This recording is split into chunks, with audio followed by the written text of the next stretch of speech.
Retired cowboy, lived alone for years, until 5 Apache widows begged for shelter on his ranch. The wind moved across the open plains like an old memory, slow, quiet, and uninvited. At the edge of that nowhere land, nestled against the foot of a sun-washed ridge, stood a crooked ranch house. Its roof sagged in the middle, the paint had long peeled from the wood, revealing bare bones. The corral lay empty, gates rusting in place. Only the wind and the creak of old boards kept time. Thomas Briggs hadn't spoken to a soul in weeks. Each morning, he boiled his coffee on the iron stove, fed the 3 horses still breathing in the barn, sat on the front porch with his boots planted in dust, watching the sunrise like a man watching a fire burn low. His bones ached more than the wood of his porch. His lungs were tighter than they should have been, but he never said a word, just breathed, drank, and waited for night. He was done talking, done praying, done with all of it. That morning, just before noon, a strange shape came over the hills. Then 5 more. He stood, hand drifting to the old Winchester hanging by the doorframe, eyes squinting under the brim of his hat. They were women, thin, ragged, moving like smoke in the wind, quiet and without weight. Their dresses were torn at the hem, hair tied back in rough braids. No horses, no packs. Just one carrying a bundle wrapped in cloth, too still to be a child. They stopped at the fence line and said nothing. Thomas didn't speak either. He watched. So did they. One of them, older than the rest, maybe 50, stepped forward and placed her hand on the fence post. Her fingers trembled, as if even wood felt too much like a weapon. Her face was weathered by sun and grief. She did not beg. She did not cry. She only said, "We have no place left." The others stood behind her, silent, eyes hollow, clothes brushed with dust from the road. Apache, he thought. Reservation was 40 miles south, but these weren't traveling the government trail. These women were fleeing something else. He didn't ask what. Instead, he stared at the bundle. The cloth had shifted in the breeze. There was blood on it. The porch creaked beneath his boot as he stepped down. The sun cast long shadows behind him. Somewhere a horse in the barn kicked against a stall. Somewhere else a crow called once and fell silent.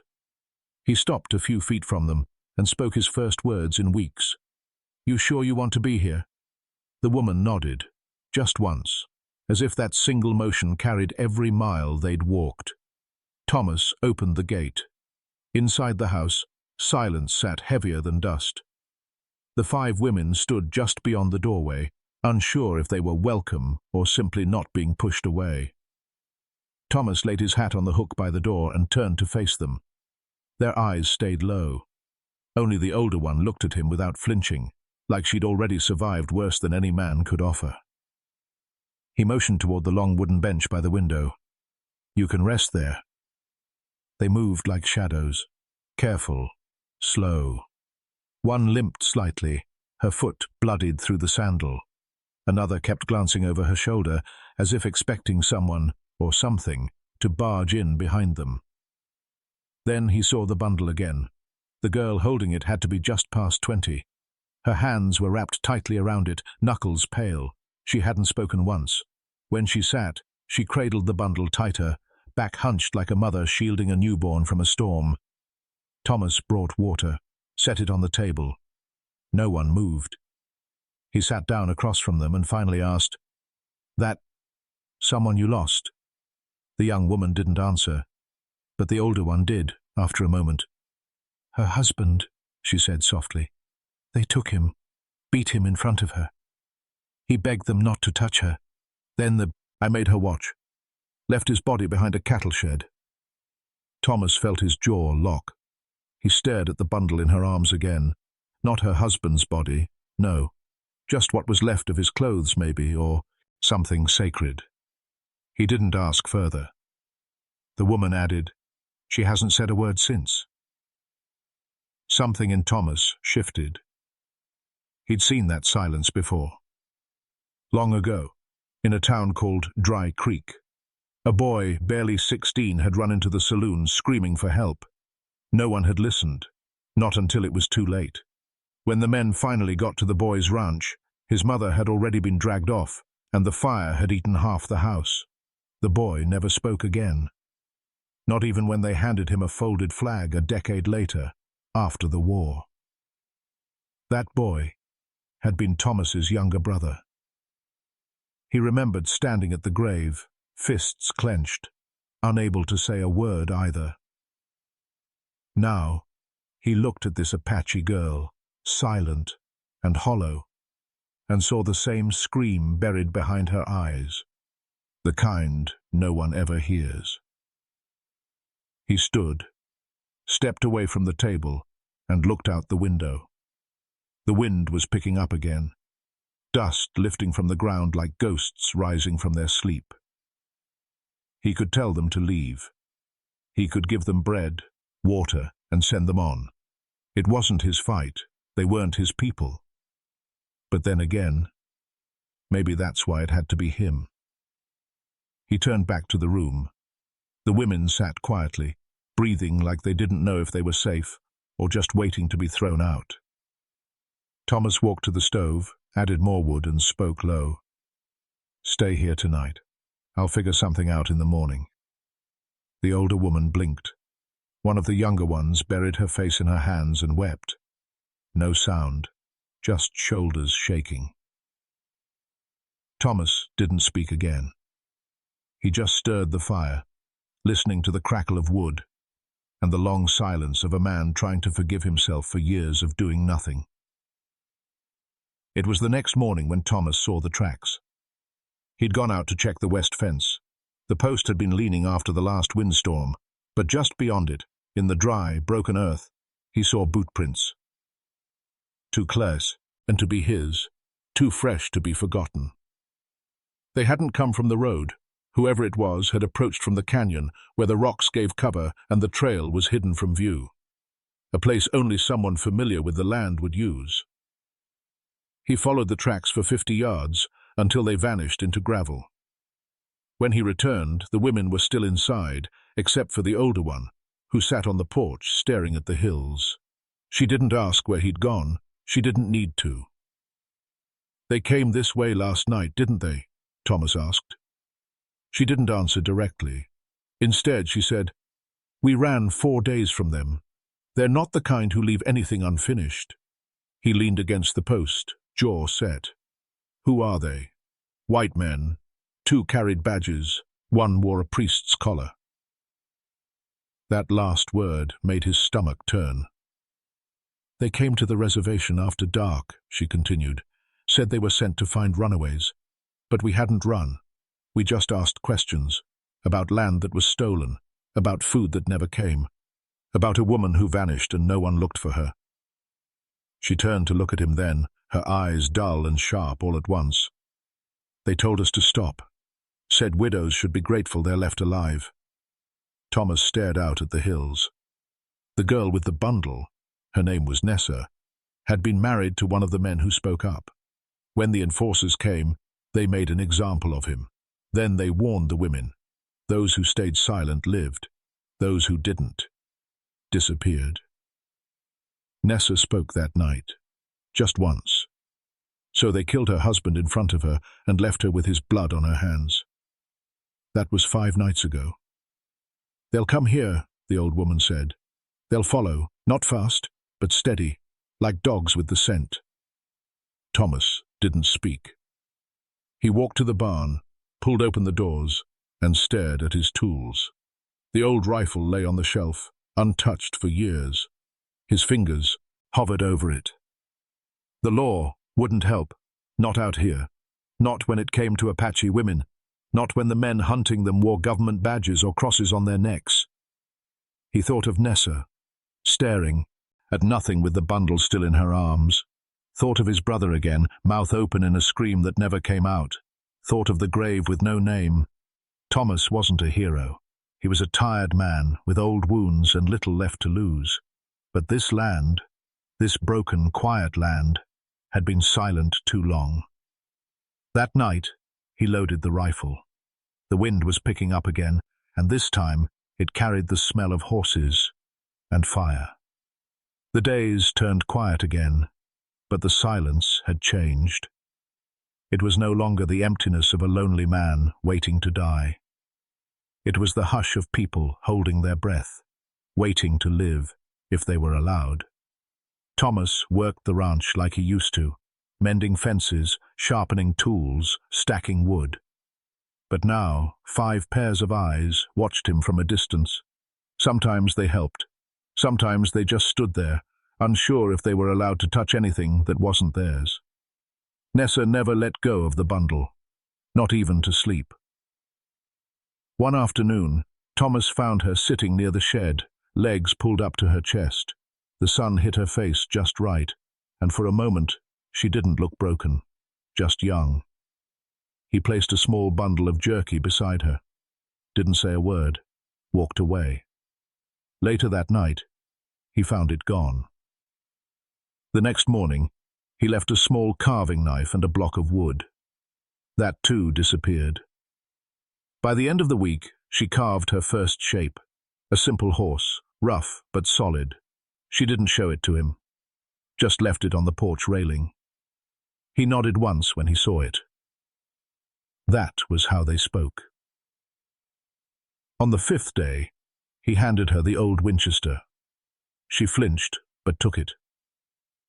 He didn't offer instructions, just stood beside her, watching as she raised it awkwardly, too tight at the shoulder. He gently corrected her stance, not touching, just guiding with words. When she fired, the shot rang through the canyon, echoing like thunder. She didn't smile, but her hands were steady when she lowered the rifle. He loaded it again. That evening, she brought out the cloth bundle and finally unwrapped it. Inside were a few things. Her husband's wedding shirt, stained and torn, a pouch of beads, a broken comb, and a tin cross bent at the edges. She set them out one by one. Thomas didn't ask questions. He just sat on the step beside her, silent. After a long while, she picked up the cross and placed it in his hand. Her voice, when it came, was a whisper full of rocks. He gave it to me, said it would protect me. She didn't cry, just looked at the cross like it still owed her something. Thomas stared at it, then at the empty field. My brother thought flags did the same. They didn't say another word. But that night, she left her bundle inside, by the fire. And for the first time, she slept through until morning. The older widow, who'd spoken first at the fence, began cooking in the kitchen. She didn't ask, just used what was there: beans, flour, dried venison. The house began to smell like life again. The younger ones started washing the windows. One patched a hole in the curtain. Another found the courage to laugh, just once, when a chicken escaped the coop and Thomas chased it half-heartedly. For a moment, the ranch didn't feel like a hiding place. It felt like a beginning.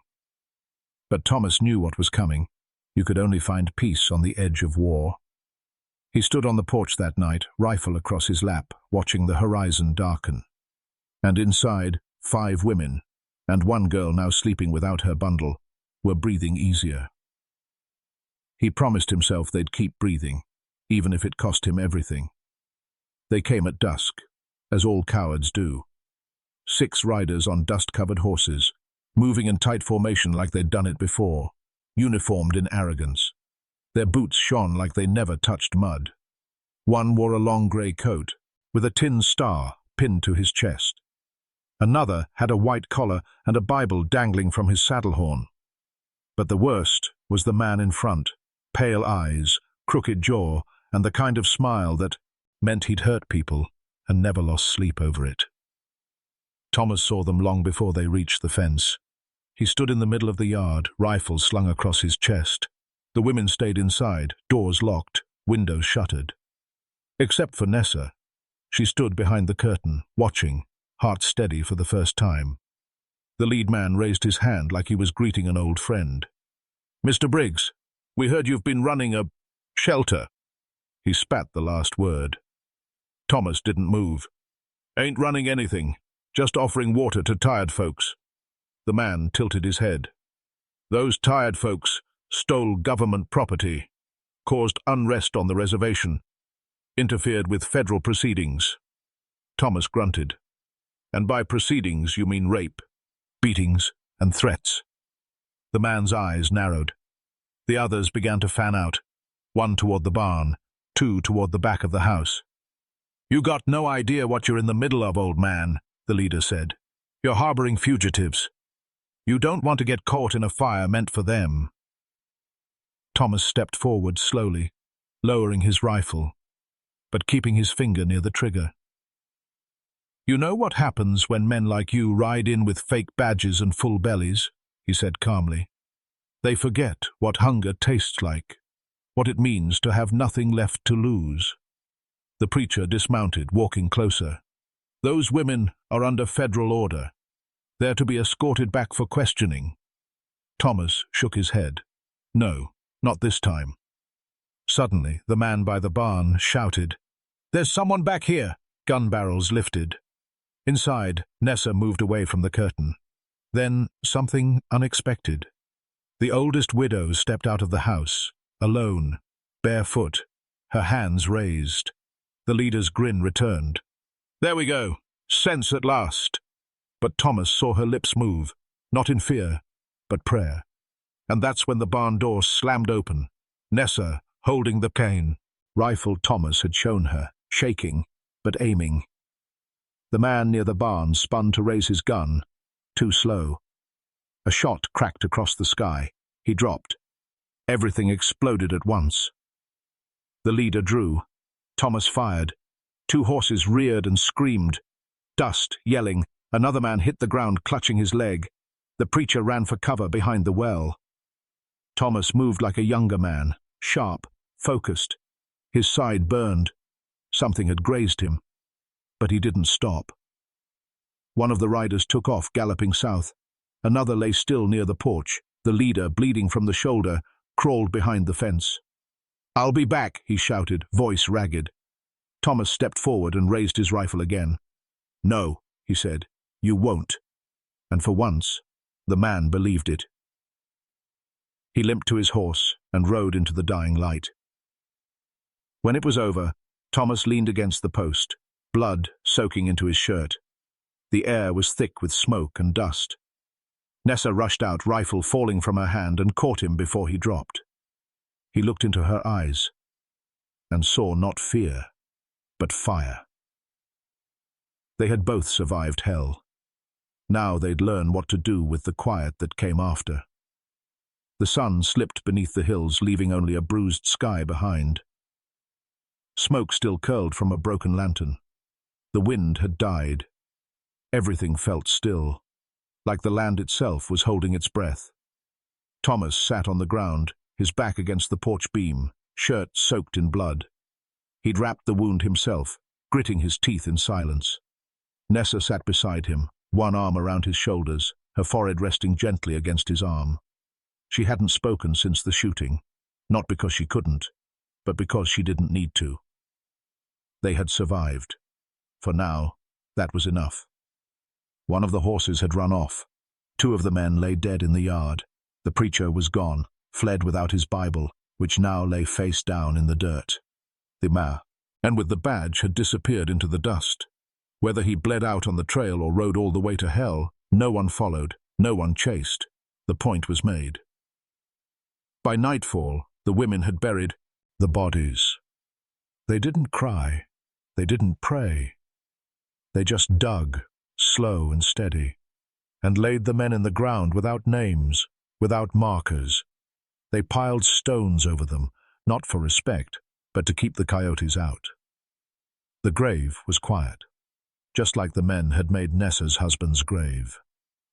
Later, Thomas lit a single lamp in the house. The kitchen smelled like wood smoke and salt. A small fire crackled in the stove. The 5 women sat together on the floor, shoulders touching, hands clasped loosely. A silent circle of breath and warmth. Nessa sat beside Thomas now, watching the flames. She held the carving knife he had given her days ago. slowly etching something into the wood block she kept with her. No bundle anymore, no talisman of grief. Only new things now, carved from broken pieces. Thomas didn't speak, just stared into the fire, feeling its quiet against his ribs. The pain in his side throbbed, but it was distant, like a voice calling from another room. The fire popped. Outside, the night pressed against the windows. But it didn't feel like a threat anymore, just another kind of silence. One they could share instead of fear. The wind picked up again, brushing gently against the house. Not howling, just whispering, like it had forgotten how to scream. Thomas leaned back, his eyes half closed. The ranch had never been this full, never so still. And for the first time in years, he felt something close to rest. Not peace, not yet, but the first step toward it. One of the younger women stood and walked outside. She didn't say where she was going, just stepped into the night barefoot, head lifted toward the stars. A minute later, she returned with a handful of wildflowers, dry, cracked blooms from the hillside. She placed them in a chipped tin cup beside the window. No one asked why. They all knew. Spring came late that year. The frost clung to the edges of the windows until April, and the horses grew lean, waiting for fresh grass. But life, slow and stubborn, returned, one quiet breath at a time. The ranch looked different now. The porch had new planks. A fresh rope hung on the gate. Wind chimes made from tin and bone clinked near the door, their soft music trailing through the yard like lullabies. Smoke rose from the chimney most mornings, not from a dying man's fire, but from a home where people cooked together. Thomas still woke early, still fed the horses, still boiled his coffee. But now, when he sat on the porch, there were others beside him. The women stayed.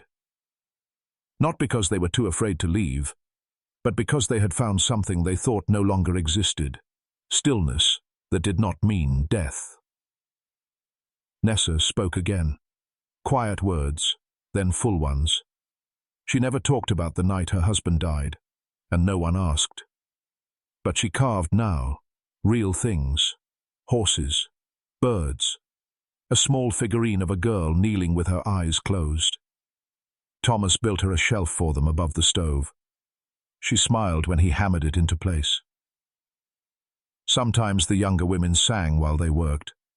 Old Apache songs full of air and dust and memory. Thomas didn't understand the words, but he understood the ache in them. He carried that same ache. One evening, just before sunset, Thomas walked out to the back field where the men had been buried. He brought a piece of wood in one hand, a hammer in the other. Nessa followed, holding a carved symbol, not a name, not a cross, just a circle with 5 rising lines. They nailed it into the largest stone. It was not for the dead. It was for the living. No one ever came looking again. Maybe the man with the badge died on the trail. Maybe he knew better than to return. Either way, the hills stayed quiet. Years passed. People spoke of a strange ranch tucked against the ridge, run by a white man and 5 Apache widows who didn't take visitors, but were known to leave bread by the roadside for lost travelers. Some said the ranch was cursed. Others said it was holy. No one really knew. But those who passed by swore they heard laughter in the wind, soft and low, like the sound of something once broken, learning how to sing. And in the middle of it all sat an old man on his porch, whittling wood with a blade gone dull, watching the land breathe again. His eyes were tired, but not empty. And when he closed them at last, years later, it was not in sorrow. It was in silence. Like a final note played long after the song had ended.